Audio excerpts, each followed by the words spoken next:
Hey, it's Hunt. You found Hunt on Saints. We're talking black and gold football. Do us a favor. Hit the like button, share your comments below, and hit that subscription button so you can get all of our content.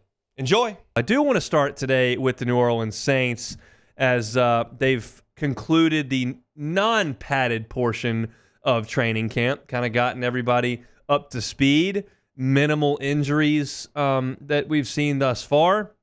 And today they went ahead and put on shoulder pads, helmets, and leg pads, full pads for today. And it's really time to push off the dock and see where everyone stands. I want to start here speaking about the Saints pass rush. Last year, the Saints pass rush was freaking putrid. Whether you look at sacks, pass rush win rate, pressures, knockdowns, hurries, whatever metric you want to go to, you will find the Saints in the bottom third of the NFL in terms of rushing the passer. They were terrible at it. By now, you know that Cam Jordan had his least productive season as a pro. By now, you know that Isaiah Foskey was not a huge factor in what Saints tried to do last year as a second-round pick. Peyton Turner got hurt again. It was really Carl Granderson and not much else. And the hope is that there's a little bit more to that position group this year. Now, we'll talk about that here moving forward, but let's start with Dennis Allen back on Friday talking about how the pass rush has not been good enough. Obviously, the pass rush is an area that we've got to improve on. Look, our standard is what our standard is, and we've set a high standard around here defensively in terms of what we expect. And there's nobody on our defense that's going to shy away from that. And so, from that standpoint, yeah, we've got to be a lot better, and I think the pass rush is part of it. Our ability to finish on the quarterback has got to be part of it. No doubt. Got to get to the quarterback to win in the NFL. If you don't, you got no chance. You let these guys, as good as they are, go to work, they're going to beat you. And the Saints played as awful a quarterback gauntlet as you could possibly have in the NFL last year. Bryce Young, Tommy DeVito, washed up Ryan Tannehill. It was just awful.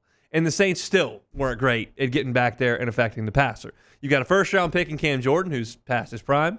You've got a first-round pick, second pick overall in Chase Young.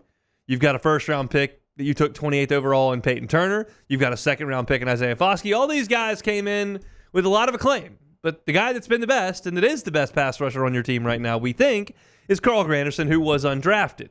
He was undrafted in 2019. Last year, he made 17 starts for you. He had 8.5 sacks, 14 tackles for loss. He was your best edge defender last year, no question about it. And Dennis Allen spoke to the development it takes to bring in an undrafted player like that and have that kind of a year in the NFL. Here's what I would say about Carl. Carl comes to work every day and gives us everything he has. And so when you watch his development from when he first got here, 230 pounds to now he's 280-something pounds, from a guy that didn't really know whether the ball was pumped or stuffed to now a guy that's understanding different, blocking schemes and recognizing pre-snap formations and what type of plays that he can anticipate and then reacting to the ones that aren't what we might anticipate. But that comes through a lot of effort and hard work on his part, both physically and mentally, and I think that's where you see guys improve, and that's what Carl's done. And that's not an unlikely story. Every single year, across every organization, there's an undrafted player who comes in, makes the team, and becomes a really strong player. That's a huge part of the lifeblood of the National Football League.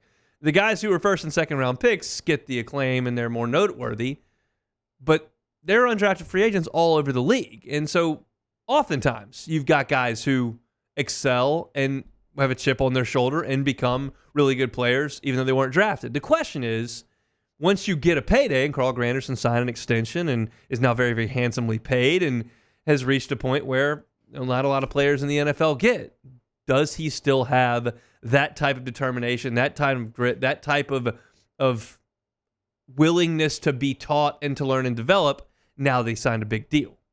That's just who he is. It's just what he is. And look, when you train yourself that way, it just becomes a part of your DNA, part of who you are, part of what you're all about. And really, money is not a motivating factor. Motivating factor is intrinsic. What do you want to, what are you pushing yourself to be? Not some sort of extrinsic factor like money or anything like that. And so now as you look at the Saints defensive ends and their pass rushers, You have questions across the board. Is Cam Jordan done? Can Peyton Turner stay healthy?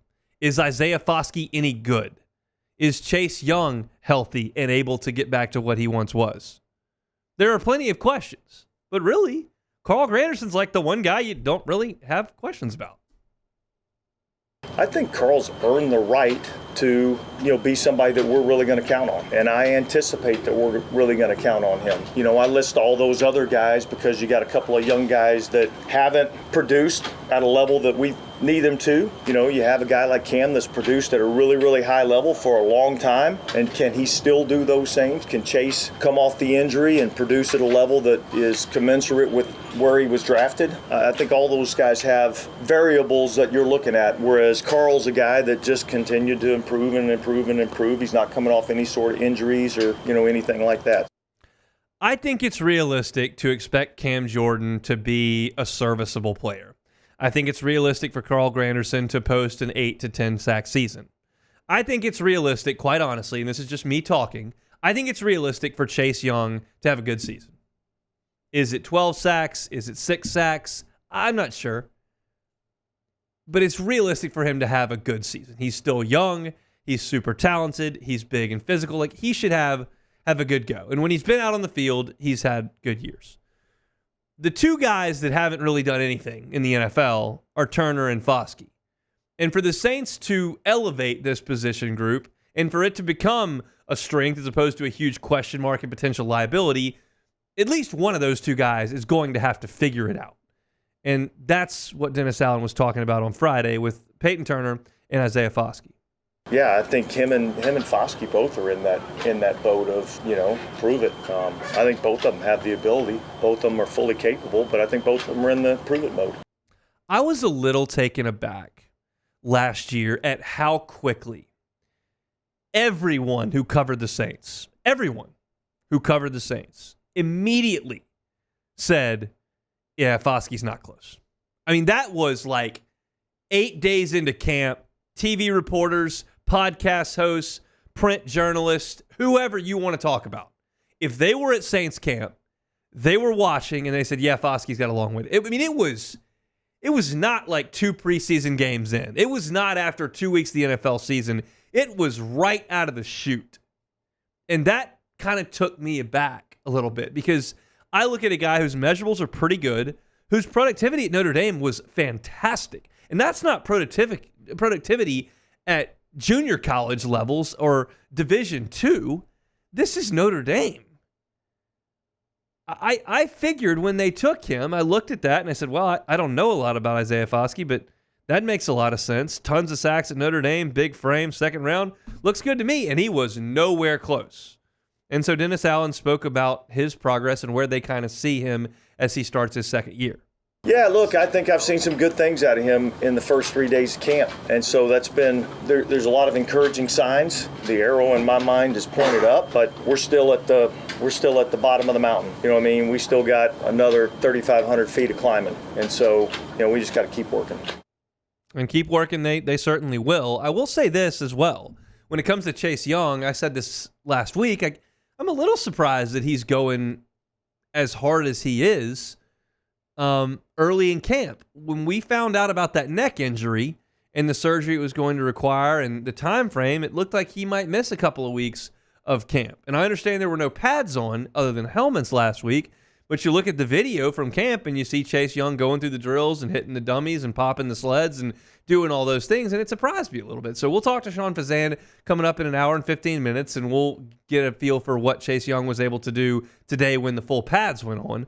But I was encouraged by what they were able to get out of Chase Young just from sitting here halfway across the country looking at video. And Dennis Allen spoke about the evaluation of Young through the first week of camp.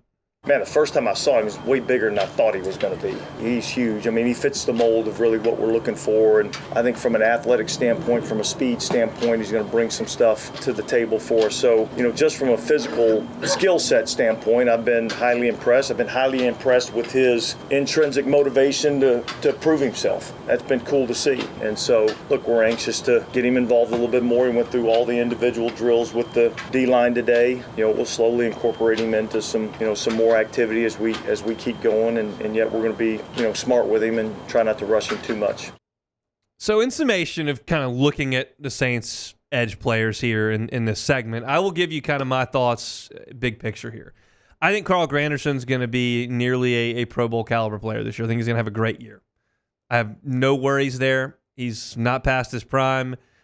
He's coming off a great year. He's got a great work ethic. I think he's going to have a really strong year.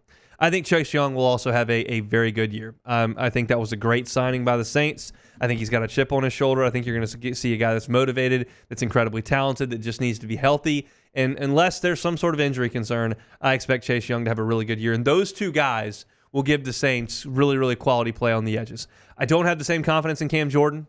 I think he can hold up at the point of attack. I think he can stop the run a little bit. I think he's a great leader, and I think it's good that he's on the team. Do I think he's going to bounce back and have 9.5 sacks this year? I don't. I think it's closer to 4.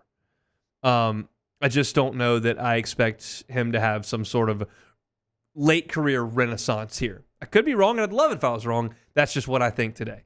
And I'm just not prepared for anything out of Isaiah Foskey or Peyton Turner. If I had to guess, I would guess that Peyton Turner has a better chance. But we're talking about a guy in Peyton Turner who, over the course of his time in New Orleans, since he was a pick in 2021, has had 3 years of service with the Saints. He has played in 15 games. He has missed 36. Played in 15, missed 36. I cannot trust that is going to get any better. And then Isaiah Foskey, he just may not be good enough. Like, that's just a possibility. I know that Dennis Allen says the arrow's going up. He played in 10 games last year. He had 9 tackles. I hope I'm wrong there. I hope that's just a developmental guy who becomes a better player over time in the NFL. But I think if you're looking at the Saints, Granderson and Young, strong, high-level players.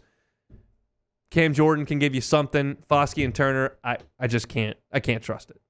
So that's kind of where I am with the Saints at defensive end. Hey, it's on. Thanks for watching Hunt on Saints. Before you leave, help us out a little bit. Hit that like button. Leave your comments in the section below. And hit that subscribe button so you get all our content right here from Hunt on Saints. We'll see you next time.